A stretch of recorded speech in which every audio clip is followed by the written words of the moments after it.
Hi guys, welcome back to my channel. So today I'm going to be doing products not worth the splurge.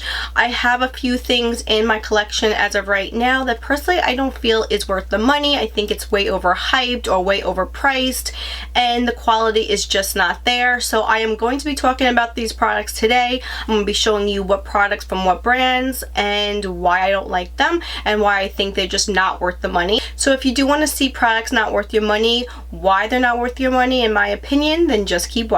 Okay, so I'm going to start off with my YSL Tint in Oil. Personally, I like some things about this, but mostly I don't like these and I don't think they're worth the money that they want to charge for them, and I'm going to tell you guys why.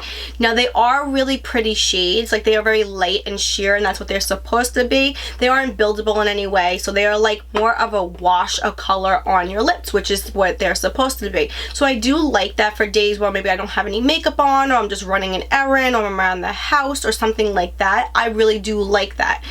Also, I do like the wand on it. So the wand is very small and precise, and it has a little interesting design, something I've never really seen before except with YSL products.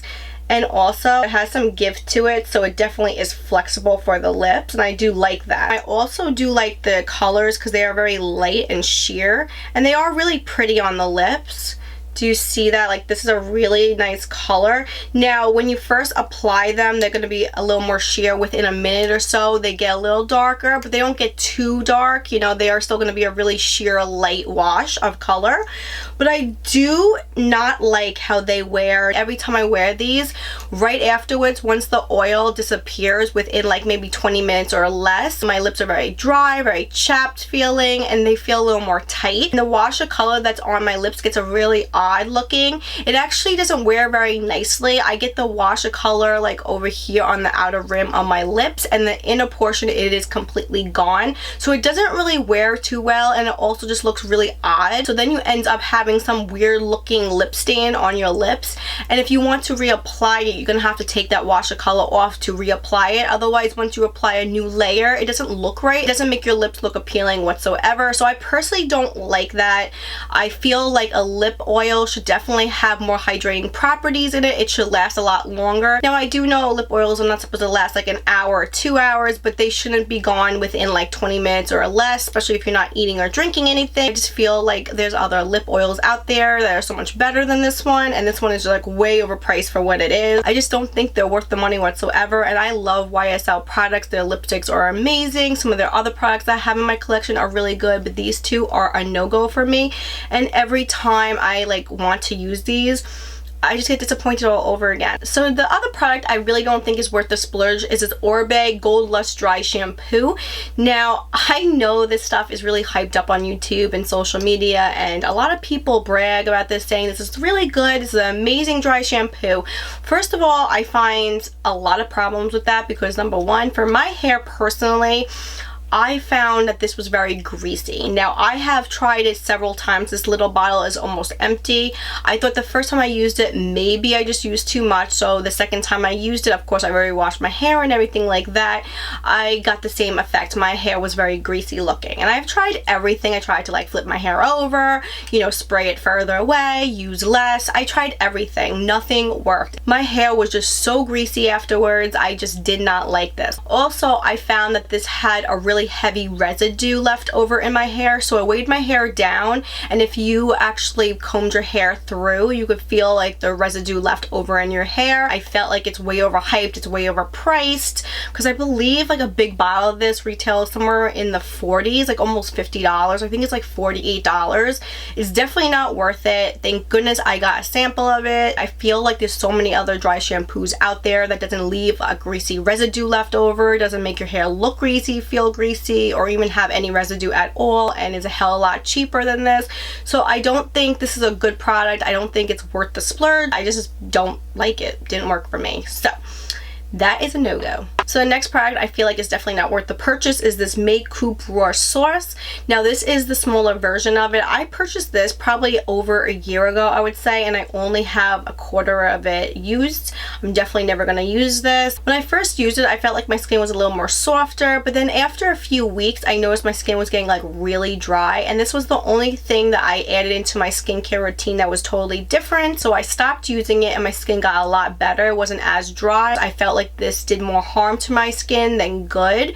And yes, at first I really did like it, but afterwards, after a few weeks, I guess my skin got used to it and was just like really drying my skin out. Yeah, I just think there's a lot more essences out there that do a lot more that is worth your purchase, and one in particular is the SK2. This one is amazing, and you only need a little bit because I'm only halfway through. It is so good. This actually hydrates. This is definitely worth it. This definitely isn't. This actually just makes my skin really dry and just not so pleasant.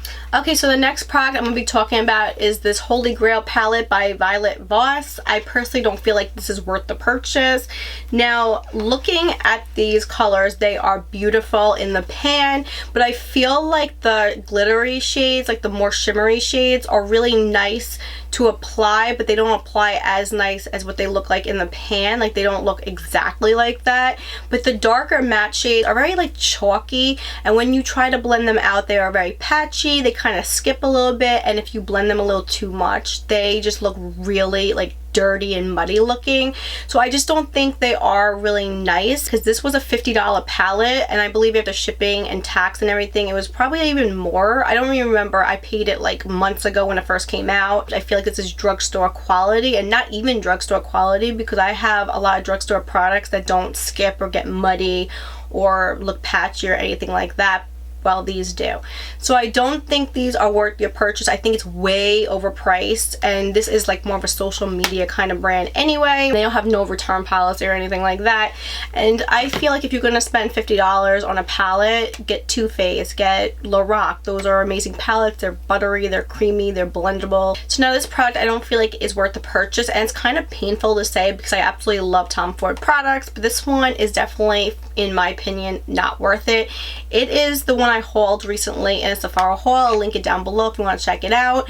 But this is what the palette looks like. Now it comes with a highlighter, a blush, and 4 shadows. Now it really does look pretty in person. It's very like weighty, and it's very pretty looking in the pans. But the highlighter is nice, but it's not like an intense kind of highlighter. It has no shimmer, it has no like sparkles or anything like that. It's a very like mature looking highlighter, which I do like. So if you like a real intense highlighter, this is definitely not for you. But this blush is really pretty when you first apply it, but it doesn't last. So within like an hour or two on my skin, it kind of just like disappears no matter how much I put on. For the price tag of it, I want a blush that lasts all day, that looks beautiful all day, not something for an hour or two and then it's gone, especially if you're going to work, you know. The highlighter, like I said, is really pretty, but it's nothing spectacular. I feel like I have that in my collection or something very similar, so I'm not like, you know, obsessed with it. So these 4 shadows, I have to say, are what really disappoints me in this whole thing. First of all, they are not like Tom Ford quality at all. They are stiffer formula, so you have to like really dig in there to get like any pigmentation at all. So I really dug in there. So for how long I swatched them, they should have had a lot more pigmentation to them. So this shade right here is more of like a topper. So this is definitely not just a shadow, unless you wanted to look like you have a little twinkle to the eyes, but like hardly any shadow at all. Otherwise, it is more of just like a topper. Do you see that? It's like hardly anything at all. And then all of these have some shimmer to them, so there's not really a transition shade. So you're either gonna have to use one of these that have a little more shimmer in them, or reach for another palette. And for how much this was, this should have been a matte transition transition shade in here, because why would I have to go to another palette with a matte transition shade? So I feel like this is just way overpriced. It is definitely not worth it. Since I purchased this, it's not something I ever reached for. I have to make myself use it, and I feel like for the price tag of it, it should wow me and I would want to use it, but I'm very underwhelmed every time I use it, so I don't even want to use it.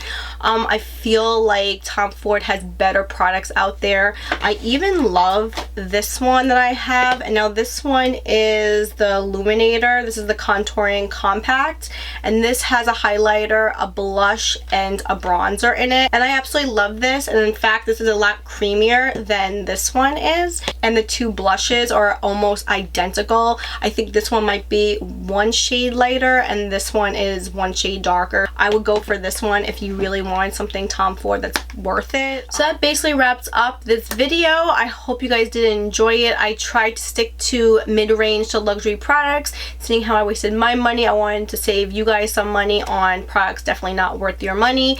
Let me know in the comments what products that you have tried in the past that are definitely not worth the purchase. I want to stay clear of them, and maybe you could help other people in the comment section steer clear of them. And yeah, basically wraps it up. I hope you guys did enjoy it, and if you did, please give it a thumbs up. Don't forget to subscribe. Please come join our little YouTube family here. We would love to have you, and I will see you guys in the next one. Bye guys.